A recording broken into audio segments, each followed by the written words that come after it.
మహబూబ్నగర్ జిల్లా జడ్చర్లలో పారిశ్రామిక వ్యాపార రంగం వేగంగా అభివృద్ధి చెందుతున్న అదే స్థాయిలో సమస్యలు కూడా పెరుగుతున్నాయి.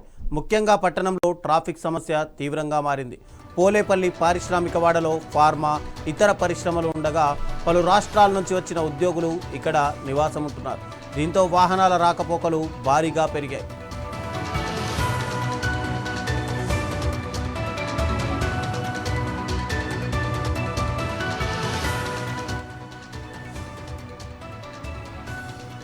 జడ్చర్ల మీదుగా 167 44వ నెంబర్ జాతీయ రహదారులు ఉండడంతో నిత్యం వందల సంఖ్యలో భారీ అతి భారీ వాహనాలు రాకపోకలు సాగిస్తున్నాయి. పరిశ్రమలకు సంబంధించిన వాహనాలతో పాటు ఇతర వాహనాలు కూడా పట్టణం మీదుగానే వెళ్లాల్సి రావడంతో ఉదయం సాయంత్రం వేళల్లో పలుమార్లు ట్రాఫిక్ జామ్ అవుతోంది. గంటల తరబడి రోడ్లపైనే వాహనాలు నిలిచిపోవడంతో పట్టణవాసులు ప్రయాణికులు తీవ్ర ఇబ్బందులు పడుతున్నారు. జడ్చర్లలో పెరుగుతున్న ట్రాఫిక్ సమస్యకు శాశ్వత పరిష్కారం ఎప్పుడు లభిస్తుంది అనేది ప్రశ్నగా మారింది.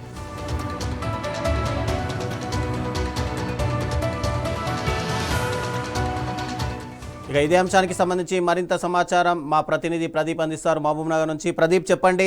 ఏకంగా చూసుకుంటే కనుక జడ్చర్ల పారిశ్రామిక వాడగా ఎదుగుతుంది. ముఖ్యంగా చూసుకుంటే ఇక్కడ రైస్ మిల్లర్ల నుంచి కానీ లేదంటే అటు మిర్యాలగూడ నల్గొండ డిస్టిక్ నుంచి ఇటు ఇతర జిల్లాల నుంచి కూడా ముఖ్యంగా ఈ జంక్షన్గా ఉపయోగపడుతుంది. ఇటు రైల్వే విషయంలో కానీ పారిశ్రామిక విషయంలో కానీ పోలేపల్లి కారిడార్ మొత్తం కూడా అటు పరిశ్రమలు చాలా వరకు ఉన్నాయి. భూత్పూర్ నుంచి ఇటు జడ్చర్ల వరకు చూసుకుంటే సో ఇదంతా కూడా ట్రాఫిక్ జామ్ ఏర్పడుతుంది. దీనికి శాశ్వత పరిష్కారం ఏం కావాలని అక్కడ ప్రజలు కోరుతున్నారు.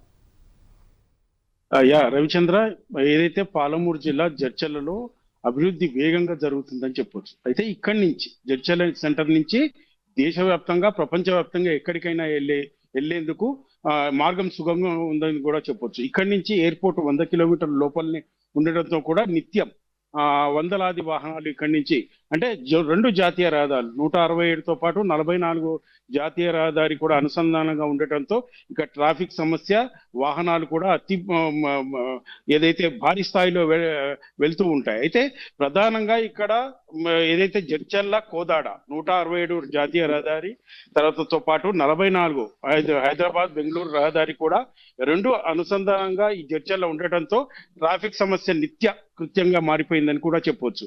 అయితే గత కొంతకాలంగా ఇక్కడ ఏదైతే దేశంలోని పలు రాష్ట్రాల నుంచి కూడా ఉపాధి కోసం ఇక్కడ నివాసం ఉంటున్న పలువురు కూడా వ్యవస్థ కూడా పెరగడంతో ఇక్కడ ట్రాఫిక్ సమస్య కూడా తీవ్రంగా అయిందని కూడా చెప్పొచ్చు.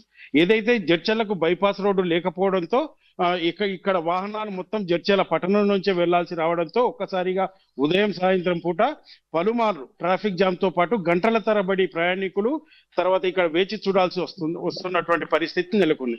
దీనికి ప్రధానంగా రోడ్ల విస్తరణ జరగకపోవడం ఒకటి, ఏదైతే రోడ్లను ఆక్రమించి ఇల్లు కానీ సముదాయాలు కానీ నిర్మించడంతో రోడ్డు కుంచుకుపోయిందని కూడా చెప్పొచ్చు. దీంతో కూడా ప్రధానంగా జడ్చర్ల నుంచి న్యూ బస్ స్టాండ్ వెళ్లే క్రమంలో ఒకటే బ్రిడ్జ్ అంటే బ్రిటిష్ కాలం నాటి ఒకటే బ్రిడ్జ్ ఉండటంతో కూడా ఆ బ్రిడ్జ్ పైన పలు సందర్భాల్లో ట్రాఫిక్ కావడం వల్ల గంటల తరబడి భారీ స్థాయిలో వాహనాలు దాదాపు 4 నుంచి 5-6 కిలోమీటర్ల మేర నిలిచిపోవడం, దీంతో గంటల తరబడి ట్రాఫిక్ నిలిచిపోవడంతో ప్రయాణికులు తీవ్రంగా ఇబ్బంది పడుతున్నటువంటి పరిస్థితి ఉంది.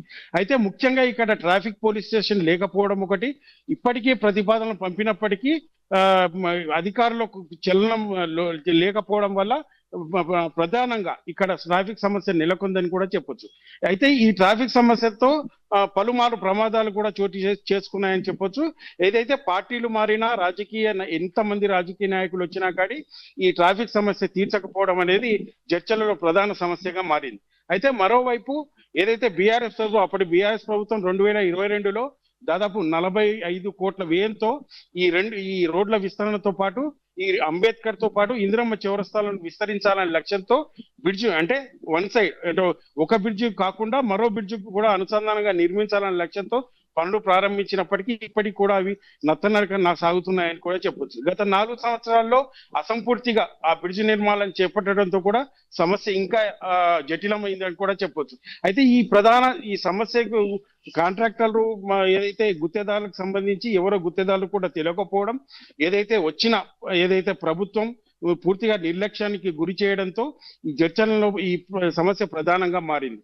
మరోవైపు జడ్చర్లకు సంబంధించి ఈ 167 జాతీయ రహదారి, తర్వాత 44 జాతీయ రహదారి అనుసంధానం చేయాలన్న లక్ష్యంతో ఏదైతే బైపాస్ రోడ్ నిర్మించాలన్న లక్ష్యం కూడా పూర్తి స్థాయిలో అమలు కాకపోవడంతో ఈ సమస్య తీవ్రమైందని కూడా చెప్పొచ్చు. ఈ సమస్యను పూర్తి స్థాయిలో ఏ ప్రభుత్వాలు కానీ, ఇప్పుడున్న ఎమ్మెల్యే కానీ, అప్పుడున్న లక్ష్మారెడ్డి కానీ పూర్తి స్థాయిలో తీర్చలేకపోయారనేది వాస్తవం.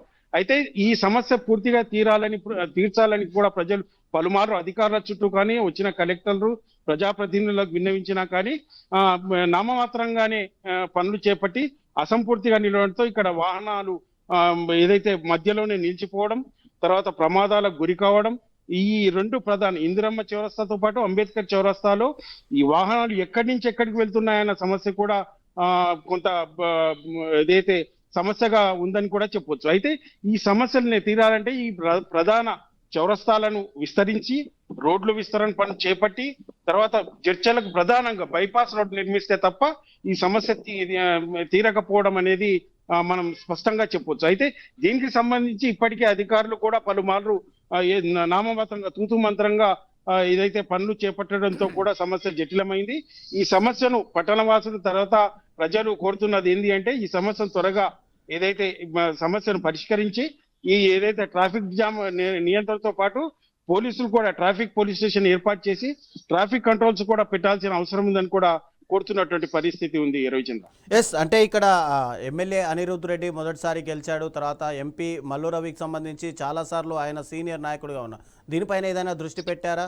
దీనిపైన అభివృద్ధి పైన కానీ, అక్కడ రోడ్ల డెవలప్మెంట్ పైన కానీ?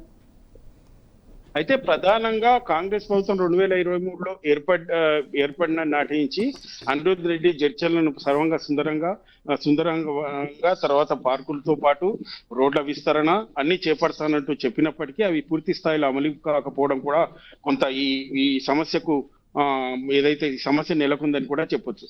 అయితే పలుమార్లు ఎమ్మెల్యే కూడా విన్నవించినప్పటికీ ఈ సమస్య కాంట్రాక్టర్లకు ఏదైతే దీనికి సంబంధించి 45 కోట్ల వ్యయం కొంత భారంగా పడడంతో కూడా పనులు నత్తనాటకం సాగుతున్నాయి.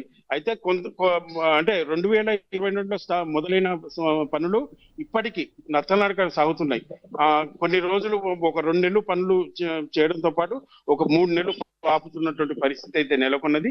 దీనికి సంబంధించి గుత్తేదారు తమకు ఏదైతే ప్రభుత్వం నిర్ణయించిన ఇది ఏదైతే 45 కోట్ల వ్యయం కొంత భారం అవుతుందని కూడా పలుమార్లు చెప్పినప్పటికీ దీనికి అనిరుద్ రెడ్డి పరిష్కరించలేకపోయాడని కూడా చెప్పొచ్చు.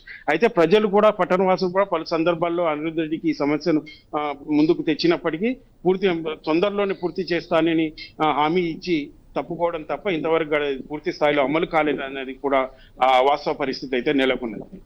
Thank you Pradeep.